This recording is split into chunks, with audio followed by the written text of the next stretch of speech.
جب پاکستان کے انٹیلیجنس کے اپنے ادارے نے اس دفتر خارجہ کو مطلع کر دیا کہ کوئی خطرہ شطرہ نہیں ہے، کوئی ڈی کوڈ کرنے کا مسئلہ نہیں تھا سیکرٹ کوڈ کو، تو آپ دیکھیے کہ وہ ردی کی ٹوکری کا حصہ بن گیا۔ وہ کیس جس پہ عمران خان اتنے عرصے سے جو جیل کی سلاخوں کے پیچھے ہیں، پہلے توشہ خانہ توشہ خانہ توشہ خانہ توشہ خانہ کرتے رہے، پھر بیچ میں القادر یاد آ گیا، پھر بیچ میں سائفر یاد آ گیا، جب جس کیس کو دل کرتا ہے اٹھا کے پہیے لگا دیتے ہیں اور بس اس پہ تماشا شروع ہو جاتا ہے۔ سو بہرحال آج ایک تماشا تو تمام ہوا اللہ کی مدد سے۔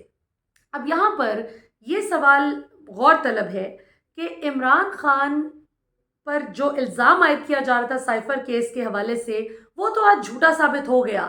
سو ان دنوں کا ازالہ کون کرے گا؟ اس وقت کا ازالہ کون کرے گا جو عمران خان کا ناحق اس جھوٹے کیس میں پھنسائے جانے کی وجہ سے جیل کی سلاخوں کے پیچھے گزرا؟ اس قومی ہیرو کو جو اذیت، جو ٹارچر دیا گیا، جان بوجھ کے اس کو ٹارچر کیا گیا صرف اس لیے کہ وہ اس مافیا کی 45 سال سے جو جاری حکمرانی ہے اس کے آگے سر جھکانے سے انکار کر رہا تھا۔ اس کے اس وقت کا، اس قیمتی وقت کا ازالہ کون کرے گا؟ پاکستان کا جو وقار کھویا، جو پاکستانیوں نے جو بے عزتی اور سبکی کا سامنا کیا، کہ قومی ہیرو کو تو جیل کی سلاخوں کے پیچھے ڈال دیا جاتا ہے ایسے بوگس کیسز بنا کے، جبکہ جو اصل مجرم ہیں وہ دندناتے پھرتے ہیں اور آئندہ بھی اقتدار کے مسند پر مسلط ہونے کے لیے بالکل تیار بیٹھے ہیں۔ اس کھوئے ہوئے قومی وقار کا ازالہ کون کرے گا؟ جو پوٹینشل امیدوار ہیں، جو الیکشن لڑنا چاہتے ہیں، جو اپنا جمہوری حق ایکسرسائز کرنا چاہتے ہیں، ان سے جس طرح سے جو پی ٹی آئی کا ان کو لگتا ہے کہ شخص ٹکٹ ہولڈر ہوگا، جو پی ٹی آئی کے لیے اپنے نامینیشن فارمز لے رہا ہے، اس کو جس طرح سے ٹارچر کیا گیا، جس طرح لوگوں کے گھر توڑے پھوڑے گئے، جس طرح لوگوں کی عورتوں کے ساتھ بدتمیزی کی گئی، اس کا ازالہ کون کرے گا؟ عثمان ڈار کی والدہ کے ساتھ جو بدتمیزی کی گئی، ان کا گریبان چاک کیا گیا، اس بدتمیزی کا ازالہ کون کرے گا؟ یہ بہت سے سوالات ہیں جو کہ obviously انشاءاللہ once the dust settles تو یہ سوالات ان کے جواب چاہیے ہوں گے کہ اس کا ازالہ کون کرے گا۔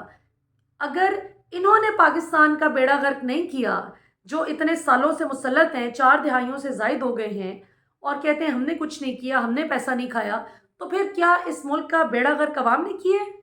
کیا عوام نے پیسہ کھایا ہے؟ اگر انہوں نے نہیں کوئی غلط کام کیا، اگر یہ کرپشن کیسز میں ایک ایک کر کے بری ہوتے جا رہے ہیں، تو پھر بتایا جائے کہ عوام کا قصور ہے، کس نے یہ پیسہ کھایا؟ آخر کسی نے تو کھایا ہے۔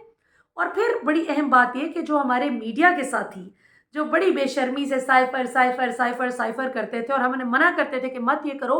یہ غلط کیس ہے، یہ جھوٹا کیس ہے، اور یہ ہمیں کہتے تھے آگے سے کہ نہیں نہیں آپ تو چونکہ obviously عمران خان کو آپ لوگ سپورٹ کرتے ہیں تو آپ لوگ اس لیے بات کرتے، وہ ہماری عقل کی بات اس وقت نہیں سنتے تھے۔ تو آج دیکھیں کہ ان کے پلے کیا رہ گیا۔ ہمارے وہ میڈیا کے ساتھی جو سائفر سائفر سائفر کر کے لوڈیاں ڈال رہے تھے کہ بس سب تو عمران خان کو پھانسی کے پھٹے سے بچانے سے کوئی نہیں، پھانسی کے پھٹے پہ جانے سے کوئی نہیں بچا سکتا، کوئی نہیں روک سکتا، اور ہم تب بھی انہیں کہتے تھے کہ اللہ کی ذات سب سے بڑی ہے، اللہ سے ڈرنا چاہیے، یہ جھوٹ کا پلندہ ہے۔ تو آج دیکھیں اللہ کی شان کہ پاکستان کی سب سے بڑی عدالت نے خود گواہی دے دی کہ یہ بالکل بوگس کیس تھا اور عمران خان اور شاہ محمود قریشی کو اس پہ ضمانت مل گئی ہے اور وہ بے قصور ثابت ہوئے ہیں، اس میں کوئی ان کا جرم ثابت نہیں ہوا، بلکہ الٹا دفتر خارجہ پر سوال اٹھ رہے ہیں کہ اگر سائفر ادھر ادھر ہوا ہے تو یہ آپ کی ذمہ داری ہے۔ اب یہاں پر ایک بہت اہم بات اگلے اس کی کہ چلو یہ تو ایک بوگس کیس، بہت سے بوگس کیسز میں سے ایک انتہائی خطرناک بوگس کیس جو تھا، اس میں عمران خان کی ضمانت کا مطلب یہ ہے کہ پبلک پریشر،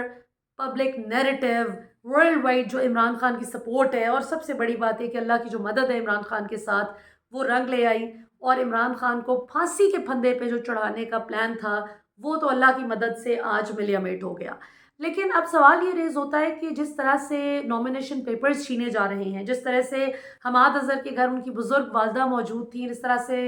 ان کے گھر بغیر کسی یونیفارم کے سویلین لباس میں حملہ آور ہو گئے لوگ، جس طرح سے ابھی اے بی این نیوز جس ادارے کے ساتھ میں پہلے منسلک تھی، ان کے ساتھ پروگرام کرتی رہی، اور جس دن نواز شریف 21 اکتوبر کو پاکستان تشریف لائے اسی دن مجھے وہاں سے آف ایئر کر دیا گیا۔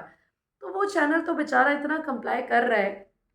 اس کے سی ای او کے گھر بھی دھاوا بول دیا گیا، اور باقاعدہ ایسے حملہ آور ہوئے کچھ افراد کے جیسے کسی مجرم کو پکڑنے کی کوشش کرتے ہیں۔ تو یہ سب کچھ جو ہے یہ اونٹ کس کروٹ بیٹھے گا؟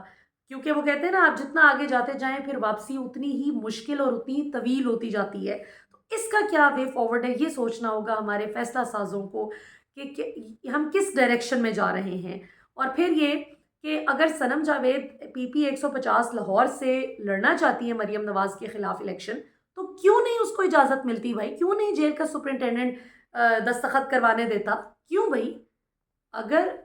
اس بچی کا یہ جرم ہے کہ وہ خاندانی موروثی سیاست کی پیداوار نہیں ہے؟ یہ کیا بات ہوئی؟ پاکستان میں ہر شخص آزاد ہے جس مرضی حلقے سے الیکشن لڑے، بشرط یہ کہ وہ مجرم نہ ہو۔ اور جس الزام کی پاداش میں اس کو جیل میں رکھا ہوا ہے بچی کو، ہمیں تو سمجھ نہیں آتی کہ کیس کیا بنایا ہے، اس کا جرم کیا ہے، اس نے کیا کیا ہے، جس طرح کیس پہ کیس اس پہ بنایا گیا ہے۔ تو یہ وہ چیزیں ہیں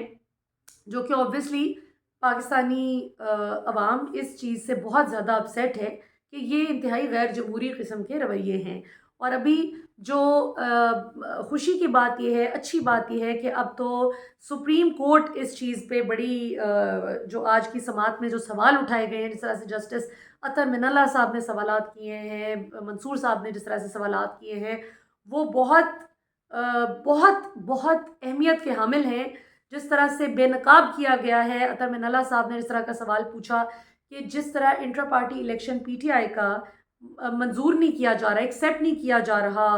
اس الیکشن کمیشن کی جانب سے، تو کیا یہ باقی سیاسی جماعتوں کے ساتھ بھی یہی کیا گیا ہے یا نہیں؟ تو آبویسلی سوال یہ کہ ا بگ فیٹ نو، کسی اور سیاسی جماعت کے ساتھ ہی نہیں کیا گیا جس طرح پی ٹی آئی کے ساتھ کیا جا رہا ہے۔ سملرلی جس طرح سے پی ٹی آئی کے جو پوٹینشیل کینڈیڈیٹس ہیں ان کو ہراساں کرنے کی کوشش کی جا رہی ہے، ان کو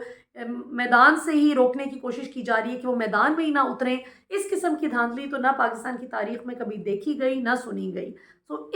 یہ جو جمہوری روایات کا قتل ہے، اس کا ازالہ کون کرے گا؟ تو سپریم کورٹ کی ابھی موجودہ باڈی لینگویج سے تو لگتا ہے کہ جس طرح اسلام آباد ہائی کورٹ بالکل پی ڈی ایم جس طرح چاہتی تھی، بالکل ان کی مرضی کے عین مطابق، کیسا حسن اتفاق ہے کہ ویسے ہی فیصلے آتے جا رہے تھے چیف جسٹس عامر فاروق صاحب کی جانب سے، اسلام آباد ہائی کورٹ کے چیف جسٹس کی جانب سے، جو پی ڈی ایم کی خواہش تھی۔ لیکن اب سپریم کورٹ نے جو سوالات اٹھائے ہیں، اب الیکشن کمیشن کے لیے ان کو جسٹیفائی کرنا مشکل ہو رہا ہے۔ ظاہر ہے ایک طرف وہ الیکشن کمیشن عمران خان کے خلاف جیل ٹرائل کا حصہ بنا ہوا ہے جی، اور جا کے جیل میں جو جہان کا الزام عائد کر رہا ہے، جبکہ دوسری طرف یہی الیکشن کمیشن، اس کا فرض ہے کہ اس نے ایک فری اینڈ فیئر طریقے سے الیکشن کروانا ہے، اس ٹرانسپیرنسی کو انشور کرتے ہوئے کہ کوئی بھی جماعت یہ نہ کہے کہ ہمارے خلاف ایک ماحول بنایا گیا۔ سو یہ ناظرین ابھی تک کی ڈیولپمنٹ ہے، اس پہ دیکھیں آگے کیا ہوتا ہے۔ انشاءاللہ آپ سے اگلے پروگرام میں ملاقات ہوگی۔ پاکستان ہمیشہ زندہ باد۔